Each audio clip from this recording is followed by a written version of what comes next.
Hello students, आज इस video के माध्यम से मैं आपको रसायन विज्ञान के बहुत महत्वपूर्ण रासायनिक सूत्र बनाना सिखा रहा हूं। ये जब तक आप ये रासायनिक सूत्र बनाने नहीं आएंगे आप रिएक्शनों को अच्छे से नहीं कर पाएंगे। तो आइए इस वीडियो के माध्यम से मैं आपको सिखा देता हूं रासायनिक सूत्र कैसे बनाए जाते हैं। देखिए यहां मैंने कुछ धनायन के नाम लिखे हुए हैं, एक संयोजी और द्विसंयोजी और त्रिसंयोजी धनायन के नाम लिखे हैं। आपको सिर्फ इतना पता रखना है कौन से तत्व एक संयोजी धनायन वाले हैं, कौन से द्विसंयोजी धनायन वाले हैं और कौन से त्रिसंयोजी धनायन वाले हैं। आइए मैं आपको समझा दूं एक बार। देखिए सबसे पहला जो है तत्व वो हाइड्रोजन, इस पे एक प्लस का धनायन होता है। सोडियम, इस पे भी एक प्लस धनायन होता है। सिल्वर जिसको Ag से प्रदर्शित करते हैं, इस पे भी एक धनायन होता है। पोटेशियम जिसको K से प्रदर्शित करते हैं, इस पे भी एक प्लस का धनायन होता है। अमोनियम जिसे NH4 से प्रदर्शित करते हैं और इस पे एक प्लस का धनावेश होता है। लिथियम जिसे Li से प्रदर्शित करते हैं, इस पे भी एक प्लस का धनायन होता है। कॉपर देखो यहाँ फर्स्ट लिखा हुआ जिसे Cu प्लस कहते हैं और इसे Q प्लस बोलते हैं। अगर Cu पे एक प्लस का धनायन है तब इसे Q प्लस कहते हैं। ये आपको याद रखना है तत्वों के वे नाम जिनके ऊपर एक प्लस का धनायन होता है। इधर मैंने वे तत्व लिखे हुए हैं जिनके ऊपर दो प्लस के धनायन होते हैं। आइए उन तत्वों को भी याद करेंगे। जैसे मैग्नीशियम, आपको याद रखना है मैग्नीशियम पे दो धनावेशित आयन होते हैं। कैल्शियम, इस पे कैल्शियम को हम Ca से प्रदर्शित करते हैं और इस पे भी दो प्लस के धनायन होते हैं। जिंक Zn से इसे प्रदर्शित करते हैं और दो प्लस के धनायन होते हैं। आयरन देखो यहाँ सेकंड लिखा हुआ है आयरन को, और जिस पे सेकंड यानी कि जिस पे दो प्लस के धनावेशित होते हैं Fe पे, उसे हम फेरस कहते हैं। इसी तरीके से कॉपर, इस पे सेकंड लिखा हुआ, देखो यहाँ फर्स्ट लिखा हुआ था कॉपर पे तो इसे क्यूपरस कहेंगे, लेकिन दो धनावेशित है अगर Cu पे तब इसे क्यूपरिक कहेंगे। ठीक है ना, कहीं कहीं पे जैसे क्यूपरिक क्लोराइड लिखा हुआ आता है या क्यूपरस क्लोराइड, तो वो धनायन का ही अंतर होता है। आइए इन दो तत्वों को भी थोड़ा सा देख लेंगे।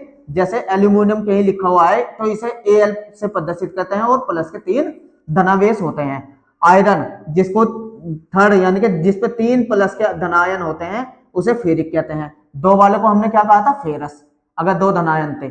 तो ये वे तत्व है जिन पे एक या दो या तीन प्लस के धनावेशित होते हैं। इनको आपको याद रखना है किस पे कितने धनावेशित आयन होते हैं, इन्हीं से तत्व बनेंगे। तो आइए ये थे धनायन वाले। इसी तरीके से हम कुछ ऋणायन तत्वों को देखते हैं। देखिए ऋणायन वाले तत्व, ऋणायन जैसे कि क्लोराइड, इसे हम Cl से प्रदर्शित करते हैं और इस पे एक माइनस का आवेश होता है। नाइट्रेट NO3 से हम इसे प्रदर्शित करते हैं और इसकी भी संयोजकता माइनस के एक होती है। हाइड्रोक्साइड OH, इस पे एक माइनस का आवेश होता है। और बाइकार्बोनेट जिसे HCO3 से प्रदर्शित करते हैं, इसकी भी माइनस के एक होती है। साइनाइड जिसे Cn से प्रदर्शित करते हैं, इसकी एक माइनस की संयोजकता होती है। एसीटेट जिसे CH3COO से प्रदर्शित करते हैं और इसकी संयोजकता माइनस के एक होती है। सल्फाइड इसे S से प्रदर्शित करते हैं और इसकी संयोजकता माइनस के दो होती है, यानी कि दो माइनस के ऋणायन होते हैं। ऑक्साइड जिसे O से प्रदर्शित करते हैं और इसकी भी दो माइनस की आयन होते हैं। सल्फेट SO4 से प्रदर्शित करते हैं, दो माइनस के आयन होते हैं। कार्बोनेट CO3 से इसे प्रदर्शित करते हैं और दो माइनस के आयन होते हैं। पेरोक्साइड O2 से प्रदर्शित करते हैं, दो माइनस के आयन होते हैं। बाइसल्फेट HSO4 से इसे प्रदर्शित करते हैं और एक माइनस का आवेश होता है। इस तरीके से आपने अभी कुछ धनायन वाले तत्वों को देखा, कुछ ऋणायन वाले तत्वों को देखा। बस आपको ये याद रखना है। आइए अब मैं आपको सूत्र बनाने सिखा देता हूं। देखिए सूत्र कैसे बनाए जाते हैं ये देखिए। अगर मैं यहां आपको कोई तत्व लिख दूं, सोडियम क्लोराइड, मैंने लिख दिया सोडियम क्लोराइड। आइए देखते हैं, जब अभी आपने थोड़ी देर पहले आपने जाना Na पे एक प्लस का धनावेश होता है और क्लोराइड पे एक माइनस का ऋणावेश होता है, यानी कि Na पे एक प्लस का धनावेश आता है और क्लोराइड पे एक माइनस का। जब आप इसे जोड़ के लिखोगे तो इसका धनावेश इस पे आ जाएगा अणु के रूप में और इसका ऋणावेश Na पे आ जाएगा अणु के रूप में। तो क्या तो बनेगा, हमेशा प्लस वाला पहले लिखना, Na प्लस माइनस अगर सेम आयन है तो कैंसिल हो जाते हैं, तो क्या बचा NaCl। इसे कहते हैं हम सोडियम क्लोराइड। अगर आपसे कहता सोडियम सल्फेट, आपसे कहता सोडियम सल्फेट का अनुसूत्र लिखो, सोडियम सल्फेट, तो आप कैसे लिखेंगे? Na, सोडियम Na को कहते हैं और इस पे एक धनावेश आयन होता है। सल्फेट SO4 को बोलते हैं और इस पे 2 ऋणावेश होते हैं। ये तो होता है। अब जब आप इसे जोड़ के लिखोगे तो ये जो 2 ऋणावेश है वो Na के अणु के रूप में आ जाएंगे, Na2। यहां तक समझ में आया? क्योंकि इस पे 2 माइनस थे। और सल्फेट पूरा SO4 सल्फेट, इस पे ये जो Na के हैं धनावेश वो इसके अणु के रूप में आएंगे, यानी कि SO4 का 1, तो यही बन गया Na2SO4। तो आइए कुछ और तत्वों को मैं बनाना आपको बता देता हूं कि ये कैसे बन रहे हैं। आइए, अगर आपसे पूछे एल्यूमिनियम, एल्यूमिनियम, एल्यूमिनियम कुछ भी बोले, हाइड्रोक्साइड, ये बोल दिया एल्यूमिनियम हाइड्रोक्साइड। अभी जो मैंने आपको एक चार्ट बनाया था धनावेश का, यानी कि ये जो तत्व मिल बनते हैं, एक धनावेश एक ऋणावेश के अणु आपस में जुड़ के जब बने हुए हैं होते हैं। देखिए एल्यूमिनियम, इसे Al से प्रदर्शित करते हैं और इस पे 3 प्लस के धनावेश होते हैं। उस चार्ट में जाके एक बार आप याद कर लीजिए। हाइड्रोक्साइड, इसे OH से प्रदर्शित करते हैं और इस पे 1 माइनस का ऋणावेश होता है। जब आप इन्हें दोनों को जोड़ के लिखोगे तो मैंने अभी आपको बताया था, ये माइनस वाला तो आ जाएगा Al के अणु के रूप में, एक ऋणावेश था तो Al का तो 1 अणु बनेगा, 1 लिख दिया Al का, ठीक है ना। और OH के कितने अणु बनेंगे? ये प्लस के 3, तो प्लस के 3 OH पे आ जाएंगे, OH का होल थ्राइड। इस तरीके से देखिए एल्यूमिनियम हाइड्रोक्साइड भी बन गया। तो उन्हीं तत्वों में से आप देखिए कितने ही सारे तत्व बना सकते हैं। कोई भी तत्व अगर आपको बोले, आइए अगर आपसे बोल दे कोई magnesium, magnesium bicarbonate, magnesium bicarbonate, ये इसका सूत्र आपसे पूछा है, मैग्नीशियम बाइकार्बोनेट का सूत्र लिखिए।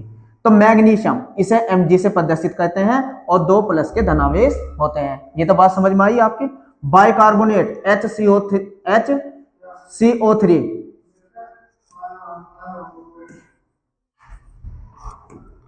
देखिए मैग्नीशियम बाइकार्बोनेट, इसे कहते हैं HCO3 और इस पे 1 माइनस का आवेश होता है। बाइकार्बोनेट जो मैंने अभी इसी वीडियो में आपको दिखाए, प्लस वाले और माइनस वाले, एक बार उसको दिमाग में रख लीजिए। कितने ही सूत्र बनाइए, कोई कितने ही बोले, देख ले बनाने का तरीका देख लो। ये जो बाइकार्बोनेट है इस पे कितने ऋणावेश है? 1, तो Mg का तो 1 अणु बनेगा, इसका ऋणावेश इसके रूप में अणु के रूप में आ जाएगा, तो Mg का 1 बनेगा। और कार्बोनेट, बाइकार्बोनेट के कितने अणु बनेंगे? 2, यानी कि HCO3 के होल ट्वाइस। तो ये बन गया मैग्नीशियम बाइकार्बोनेट।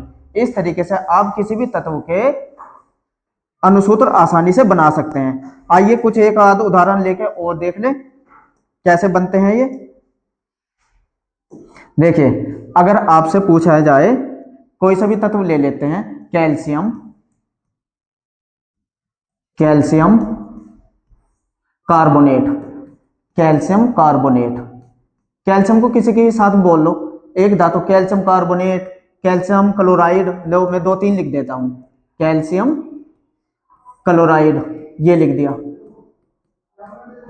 ठीक है ना। या मैं 1-2, चलो पहले इन दोनों को देख लो। कैल्शियम जिसे कहते हैं Ca, इस पर 2 प्लस के धनावेश होते हैं।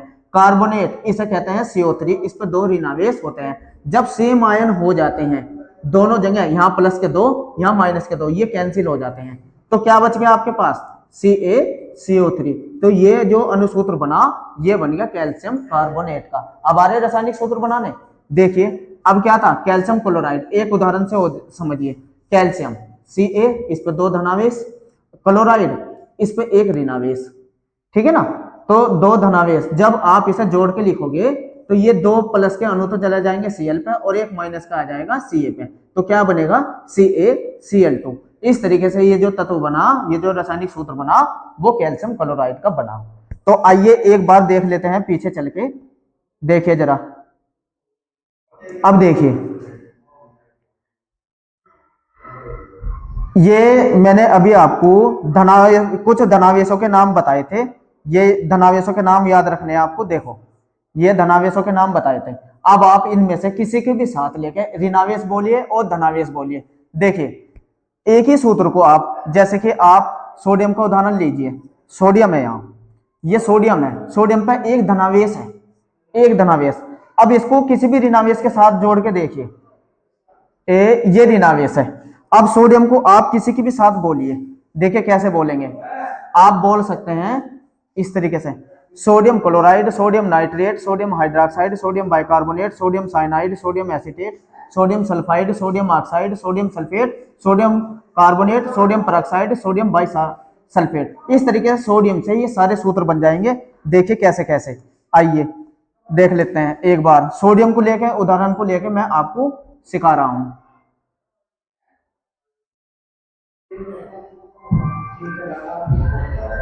देखिए अगर मैं यहां लिख दूं सोडियम,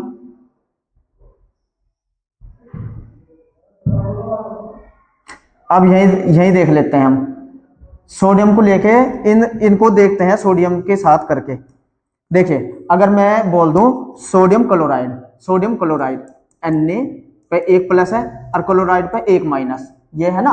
तो देखिए क्या बनेगा, सेम आयन है, कैंसिल हो गए, तो क्या बना NaCl, तो ये हो जाएगा सोडियम क्लोराइड का सूत्र। सोडियम नाइट्रेट, देखिए Na पे एक प्लस के अणु और नाइट्रेट पे एक माइनस के अणु, इस तरीके से ये सेम आयन है, कैंसिल हो गया, क्या बन गया NaNO3, तो सोडियम नाइट्रेट का भी बना दिया। इसी तरीके से सोडियम हाइड्रोक्साइड, यानी कि Na प्लस और हाइड्रोक्साइड पर OH minus, same ion, cancel हो गया, क्या बचा NaOH। तो इस तरीके से आप सूत्र आसानी से बनाना सीख रहे हैं। -1 वाला तो ऐसे ही बनता है। देखिए दो वाले को देखिए, सल्फाइड S, इस पर दो होते हैं। अगर आपसे बोले जाए सोडियम सल्फाइड तो Na प्लस S पे दो माइनस, तो ये दो माइनस तो आ जाएंगे। अब सेम आयन तो है नहीं, कैंसिल तो होने नहीं, ये दो यहां आ जाएंगे तो हो जाएगा Na2 और प्लस का एक इस पे S, तो Na2S, इसे कहेंगे सोडियम सल्फाइड।